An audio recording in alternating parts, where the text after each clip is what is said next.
안녕하세요, 성도 여러분. 반갑습니다. 2월 22일 하나님의 말씀 함께 묵상하겠습니다. 오늘 본 말씀 창세기 3장 전체입니다.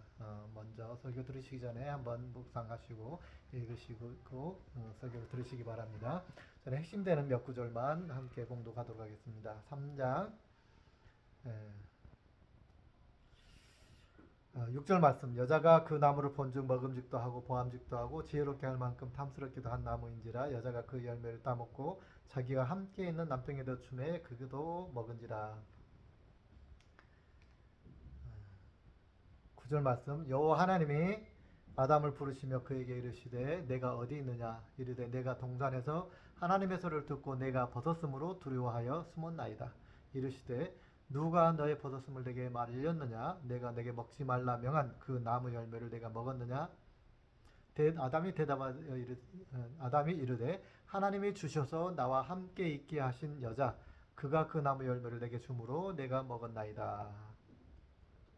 15절 말씀. 내가 너로 여자의 원수가 되게 하고 내 후손도 여자의 원수가 되게 하리니 여자의 후손은 내 머리를 상하게 할 것이요 너는 그의 발꿈치를 상하게 할 것이니라 하시고. 21절 말씀. 여호와 하나님이 아담과 그의 아내를 위하여 가죽 옷을 지어 입히시니라. 아멘.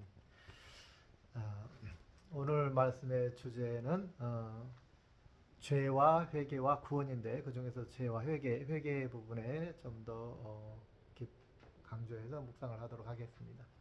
우리가 죄의 본질은 무엇인가 지난번에 설교에서 많이 함께 묵상을 했습니다. 죄의 본질이 뭐예요? 우리 인간은 원래 하나님 뜻대로 살아야 됩니다. 그죠? 하나님께서 이 땅에 보내신 목적을 쫓아서 하나님 말씀을 따라서 살아야 되는데 하와가 야 하나님처럼 지혜롭게 되어서 네 멋대로 좀 살아라 라고 마귀가 꼬시니까 거기에 싹 넘어갔어요. 그래서 하와가 죄를 짓게 된 첫 번째 동기가 하나님처럼 되고 싶어서 그러죠. 그건 뭐죠? 하나님처럼 자유롭게 내 마음대로 내 인생을 내 욕망에 쫓아서 살고 싶어서죠. 그래서 죄를 짓게 된 것이죠.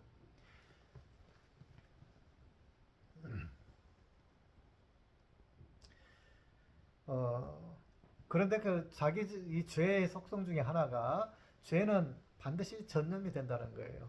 혼자 먹고 끝나는 게 아니고 혼자 벌 받고 끝나는 게 아니고 그 아하가 죄를 지으면서 함께 있었던 가장 사랑하는 자기 남편에게도 그걸 주어서 먹겠다 그런 말이죠. 예. 그래서 아담은 너무나 잘 알고 있었을 거예요. 하나님의 명령, 그 절대 따먹지 말아라. 따먹으면 정령 죽으리라. 라고 하신 그 말씀을 분명히 알았음에도 불구하고 그랬을 텐데 아담도 그 함께 그 과일을 먹은 거예요. 여기서 가장 가까운 사람의 부탁을 거절할 수 없는 그런 상황이 나옵니다. 그죠? 가장 가까운 사람. 죄는 가장 가까운 사람들을 통해서 공유되어진다라는 속성을 말하는 겁니다. 굉장히 조심해야 됩니다. 왼수는 어디 있다고요? 집안에 있다. 그런 말이 있잖아요. 신앙생활에서. 가장 가까운 사람을 통해서 거절할 수 없는 내가 함께 져야지 뭐 이런 생각을 할 수밖에 없는 그런 상황 속에서 죄는 전달이 된다. 전파가 된다. 전염이 된다는 것이죠. 우리가 염두에 두고 묵상을 하고 경계해야 될 것입니다. 자, 그 다음에 인간이 아담과 하와가 이제 죄를 짓고 나니까 하나님께서 찾아오셨어요. 에덴 동산에 찾아오셔서 아담아 내가 어디 있느냐 그러니까 하나님 제가 두려워서 숨었나이다 그러잖아요. 그래서 누가 너보고 벗었다고 알려주더냐 그러겠어요. 그랬더니 그러면서 내가 너에게 금지한 그 과일 먹었니? 라고 물어보는 거예요. 물론 하나님께서 모르고 오신 게 아니잖아요. 아시면서도 지금 아담을 찾아서 그렇게 질문을 하시고 계속 그렇게 유도하면서 이끌어가는 그 장면이 나옵니다. 이때 아담은 그러죠. 아담이 이르되 하나님이 주셔서 나와 함께 있게 하신 여자 그가 그 나무 열매를 내게 주므로. 하나님이 주셨잖아요. 그 여자를. 그리고 그 여자를 내 아내잖아요. 굉장히 친밀하잖아요. 내가 어떻게 그 부탁을 거절하겠어요? 나도 알지만 어쩔 수 없이 제가 먹었어요. 하나님 좀 봐주세요. 뭐 이런 뉘앙스 아닐까요? 우리가 일상생활 속에서 하는 행동들이죠. 그죠? 죄인지 알면서 잘못된 것인 줄 알면서도 내 편이니까, 같은 고향 출신이니까, 내 고향 사람이니까, 같이 우리 같은 동문이니까, 선후배니까 뭐 이런 거 굉장히 많잖아요. 가까울수록 죄가 전념이 더 잘 되는 건 당연한 것이죠. 그죠? 자, 하나님께서는 아담에게 찾아오신 목적이 무엇이었을까요? 어, 무엇이었을까요? 여러분. 일단 논리적으로 이야기하면 회개를 촉구하기 위해서 찾아오셨을 것이다 라고 우리 생각할 수가 있습니다. 그죠? 예. 하나님께서 아담에게 회개할 기회를 주시기 위해서 아담을 찾아오셨다, 부르셨다 라고 우리는 이제 해석할 수가 있습니다. 근데 아담은 회개하는 게 아니고 뭐 했어요? 핑계를 댔잖아요. 누구를? 하나님이 주신 그 여자에게 이렇게 핑계를 댔어요. 가까운 관계에서 어쩔 수 없이 묵인하에 행했던 행했던 행동들에 대해서 스스로 책임을 지려고 하지 아니하고 전가를 하려고 그랬어요. 하나님 탓, 여자 탓, 아내 탓을 하려고 했다는 거죠. 하나님께서 분명히 말씀하십니다. 왜 하와에게 질문을 하지 않고 하나님께서 아담에게 하셨을까? 저 그런 생각이 들어요. 자기 책임주의라 하나님께서는 네가 행동한 행동에 대해서는 누구의 유혹을 받았든지 간에 어떤 관계에서 너무나 가까운 관계여서 어쩔 수 없이 했다고 한다 할지라도 죄는 죄야. 그죠? 잘못은 잘못이야. 핑계댈 수 없다는 거예요. 예. 그거에 대한 생각과 판단을 다 할 수 있어요, 우리 인간은. 이게 잘 행동인지 못한 행동인지 다 할 수 있어요. 여러분, 이번에 이제 그 계엄령 사건에서도 우리가 알 수 있잖아요. 계엄령 사건에서 군인의 의무가 뭡니까? 헌법을 따르는 거잖아요. 법을 따르는 거예요. 똑같은 거예요. 지금 똑같은 원리를 말씀하고 있는 거예요. 법을 따르는 거예요. 그런데 대통령이기 때문에 아닌 줄 알면서도 또는 동조하기 때문에 둘 중에 하나잖아요. 대통령과 함께 뜻을 함께 하기 때문에 든지 아니면은 아닌 줄 알지만 군인은 복종해야 되니까라는 그 명령이죠. 군인이 복종해야 되는 것 위에 헌법이 있는 거예요. 그죠? 헌법 위에 있고 복종은 그 아래에 있는 법이죠. 그러니까 그 헌법을 따라야 되는 건데 군인이 복종해야 되니까 복종 안 하면 총살당할 수 있으니까 군법 해제될 수 있으니까라는 생각을 하는 것이죠. 네, 그래서 거기에 진입을 하고 하는 거예요. 그런데 그거를 알고서 이제 좀 진입했지만은 이거는 실제로는 명령을 따르지 않았던 군인들이 있어서 그게 이제 우리에게 회자되고 있습니다. 이게 바로 성경에서 하는 이야기예요. 성경에서. 근데 그걸 모르고 그냥 떠드는 그런 목사님들이 참 많아요. 권력에 연결이 돼서 참 그런 거예요. 뭐 제가 누구를 지지하고를 떠나서 성경의 정신이에요. 이게 바로 창세기 3장을 제대로 이해만 했어도 그런 말을 목사로서 저지 할 수 없을 건데 안타깝습니다. 이 성경 말씀도 이해를 못하고 깨닫지 못했지 않았을까라는 생각이 안타까운 마음이 듭니다. 다시 본문으로 돌아갑니다. 자, 회개는 무엇일까요? 죄에 대해서는 그렇게 이야기했습니다. 회개는 뭘까요? 회개는 죄를 알아야 회개를 알 수 있죠. 그렇죠? 죄가 뭐라고요? 하나님 뜻대로 살지 않고 자기 멋대로 살고자 하는 거죠. 그러니까 죄의 결과를 먼저 보겠습니다. 죄의 결과가 뭡니까? 10절 말씀입니다. 벗었으므로 두려워하여 숨었나이다. 자유를 위해서 하나님과 동등해져서 하나님 나 상관없어 나 자유를 누릴 거야 라고 그러기 위해서 선악과를 따먹었는데 결과는 어떻게 됐어요? 벗었다는 것에 대한 수치를 처음에 느꼈겠죠. 수치를 느낀 자기의 변화. 옛날에는 벗었어도 전혀 수치를 못 느끼는 뭐지 이게? 수치는 굉장히 그 느낌이 안 좋잖아요. 굉장히 더럽고 뭔가 좀 이렇게 그냥 찜찜하고 굉장히 그런 거죠. 수치라고 하는 거. 근데 그런 감정을 처음 느껴본 거예요. 아담과 하와가. 그러니까 깜짝 놀랐습니다. 아니 도대체 왜 이렇게 된 거야? 선악과를 따먹었구나. 하나님이 그 마신 그 선악과를 따먹어서 이렇게 됐구나 라는 거를 이제 직관적으로 알게 된 거죠. 그래서 아담과 하와가 그 다음에 뭐가 생겼어요? 아, 하나님 명령을 어겼네. 그래서 뭐예요? 두려움이 생겼다는 거죠. 벗었음으로 두려운 게 아니라 벗었다는 것을 느꼈다는 거죠. 그것이 수치심을 느끼게 된 것으로 인해서 자기들이 변했어요. 자기들이 변한 것에 대해서 왜 변했지라고 생각해 보니까 명령을 어겼어요. 명령을 어긴 거에 대한 두려움이 생겼죠. 그래서 뭐였죠? 하나님으로부터 숨었다라는, 하나님으로부터 숨었다. 하나님 부르짖으니까 어쩔 수 없이 나오긴 나왔습니다. 그러나 이제 그 정말 두려운 마음을 가지고 나왔겠죠. 이제 하나님이 이제 질문을 합니다. 누가 너의 벗었음을 내게 알렸느냐? 누가 이어서 계속 질문하시죠. 그 선악과 따먹었지? 이런 것이죠. 누가 너의 벗었음을 내게 알렸느냐? 선악과를 따먹었지? 이게 뭐예요? 네가 주인 돼서 네가 주인이 되려고 했잖아. 네가 네 인생의 주인이 되려고 했잖아. 이게 죄라는 것이죠. 이게 죄라는 것이죠. 그래서 그 다음에 예수님 하나님께서 이렇게 질문을 하신 이유가 뭐예요?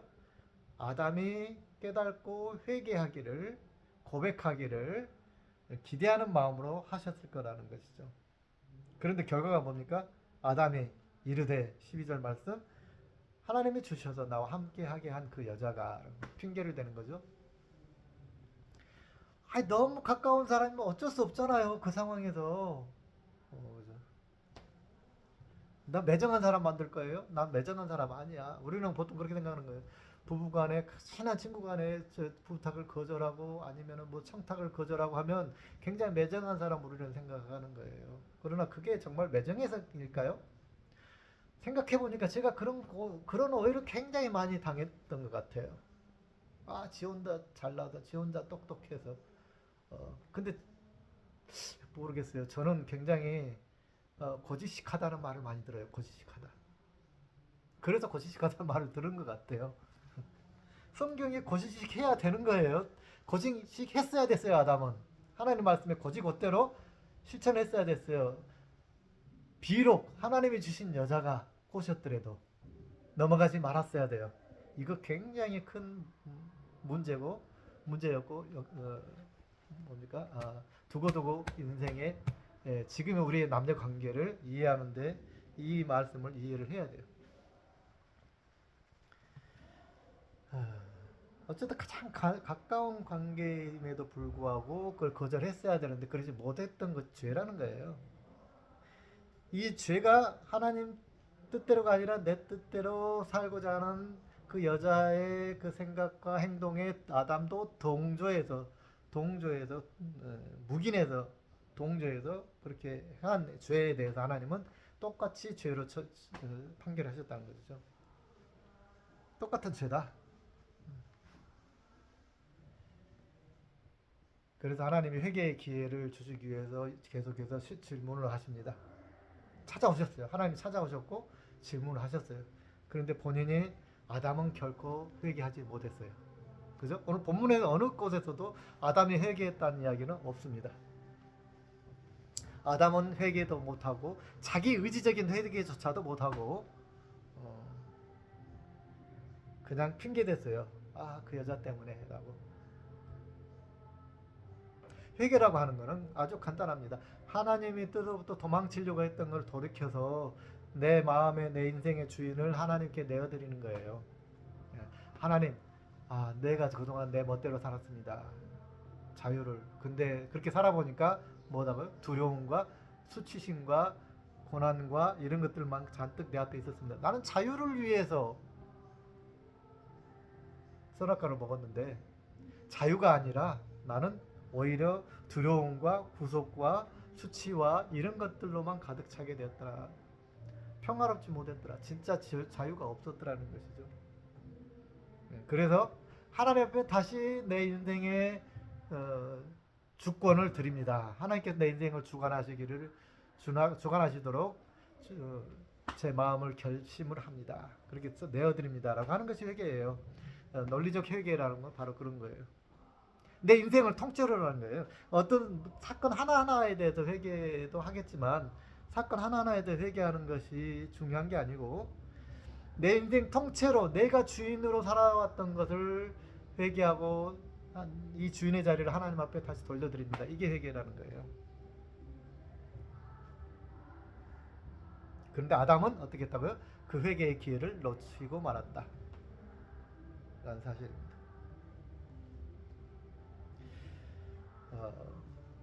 그러면 진짜 회개가 뭘까요? 진짜 회개와 구원, 이제 그 다음에 우리가 묵상해봐야 될 겁니다. 첫째, 죄는 무엇인가? 죄의 정의. 두 번째, 회개는 무엇인가? 죄의 정의를 알아야 회개의 정의를 알죠. 회개의 정의. 그 다음에 세 번째 묵상 제목은 아담이 과연 회개를 했는가라는 거예요. 네 번째는 그럼에도 불구하고 하나님은 아담을 찾아오셨다는 거예요. 그리고 그럼에도 불구하고 하나님은 우리에게 아담에게 구원을 약속하셨다. 누구를 통해서? 예수 그리스도를 통해서. 이겁니다. 그리고 우리가 묵상을 해봐야 됩니다. 여러분 정말 회개를 했습니까? 의지적 회개와 은혜의 회개가 좀 다릅니다. 우리가 제자 훈련을 통해서 배우는 건 뭐냐면은 의지적 회개를 배우는 거예요. 의지적 회개. 하나님 말씀대로 따라 순종해야지. 이 말씀대로 틀렸으면 회개해야지. 우리가 매번 기도에 나가서 회개하는 건 뭡니까? 의지적 회개예요. 일단은 의지적 회개로 하나님 앞에 나아가서 기도합니다. 그런데 의지적 회개로 진짜 회개가 이루어지지 않는다는 사실입니다. 오늘 본문에서 하신 말씀 의지 핵심 뭐냐면 진짜 회개는 의지적 회개로 끝날 수가 없다는 거예요. 내가 하나님 앞에 잘못했습니다. 우리 아이들이 학생들이 잘못했습니다 하면은 용서를 해주죠. 그럼 정말 진짜 용서받은 건가요? 아니잖아요. 진짜 용서를 받지 못해요. 자기 스스로 내가 회개했다고 해서 회개가 끝난 것인가? 당사자가 용서를 해줘야 되는 거죠. 당사자가. 하나님 앞에 죄를 지었으면 우리가 누군가 친구들한테 친구를 훔쳤어요. 우리가 죄 잘못했어. 그리고 배상을 하고 그러면 친구가 용서를 해줘야 되겠죠. 친구가 용서를 안 하면 그죠? 누군가가 이제 사회적으로 볼 때 내가 회개 잘못했다고 시인하고 용서를 구했음에도 불구하고 야, 안 돼. 나는 법으로 할 거야. 하는 상황이 있잖아요. 법으로. 나 용서 못해. 법으로 죗값을 받아. 뭐 그러면서 고발을 하는 경우도 있잖아요. 그걸 아마 상상하면서 생각하시면 될 거예요. 회개가 받아들여지려면 피해를 본 그 상대방이 용서를 해줘야 돼요. 그죠? 우리가 하나님 앞에 아담과 하와가 죄를 지었기 때문에 하나님이 오셔서 하나님이 회개를 받아주셔야 된다는 것이죠. 그래야 회개가 완전하게 이루어지는 겁니다.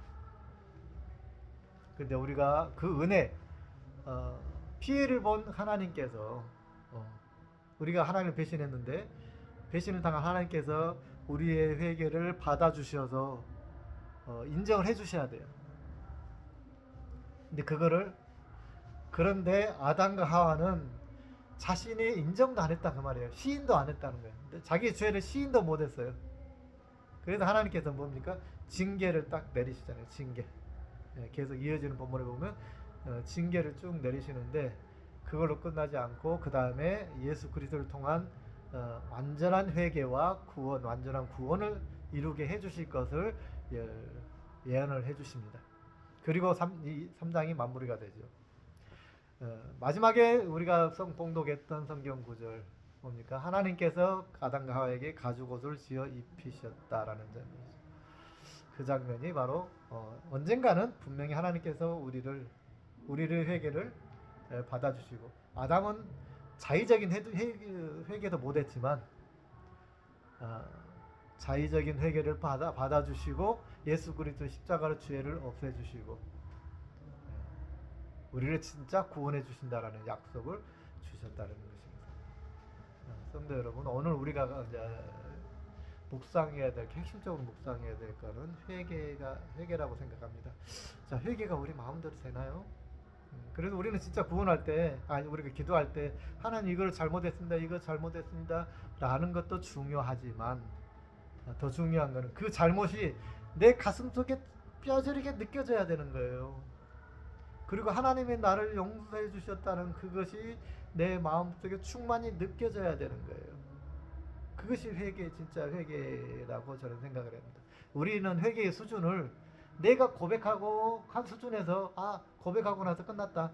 여기 천주교인들 보면은 그냥 이렇게 성모를 마리아상에서 그냥 막 지날 때마다 이렇게 하거든요. 그리고 뭐 회개한다고 하고 하는데 했으니까 고해성사 했으니까 용서됐어 이게 아니라는 거예요.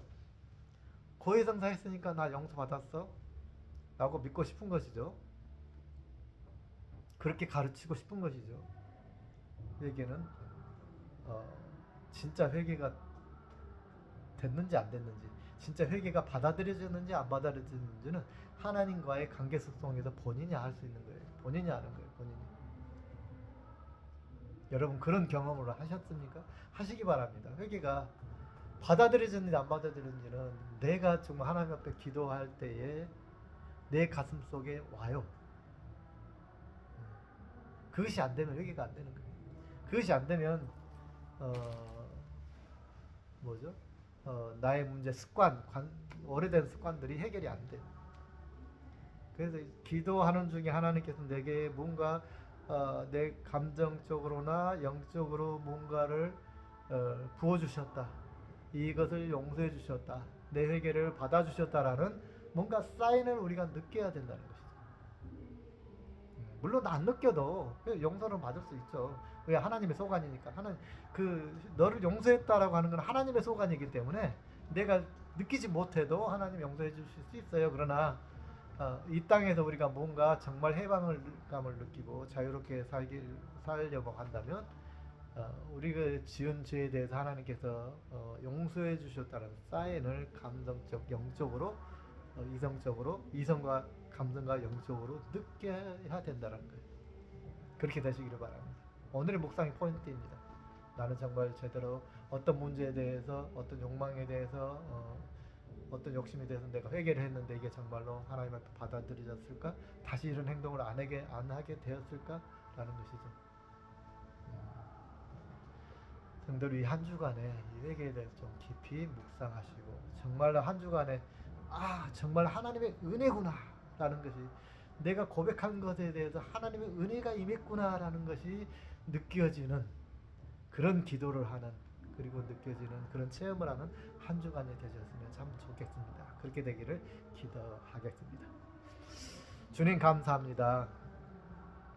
우리가 그냥 겉으로 하는 회개로 끝나지 않게 해주시옵소서. 정말로 하나님께서는 아담에게 회개를 촉구하기 위해서 오셨는데 우리는 형식적인 회개로 끝나는 거 아닌가 싶습니다. 주님, 이 한 주간에 진정으로 우리가 회개를 하고 그 회개가 하나님께서 인정해 주시는 그런 관계가 되어지는 것을 영적으로 우리가 느낄 수 있는 그런 시간들이 되게 하여 주시옵소서. 이제는 우리 주 예수 그리스도의 은혜와 하나님 아버지 무한하신 사랑과 성령님의 교통하심이 진짜 회개에 이르기를 소망하며 갈망하는 하나님의 자녀들 머리 위에 이제부터 영원히 함께 하시기를 간절히 축원하옵나이다. 아멘. 할렐루야. 한 주간도 승리하시기 바랍니다.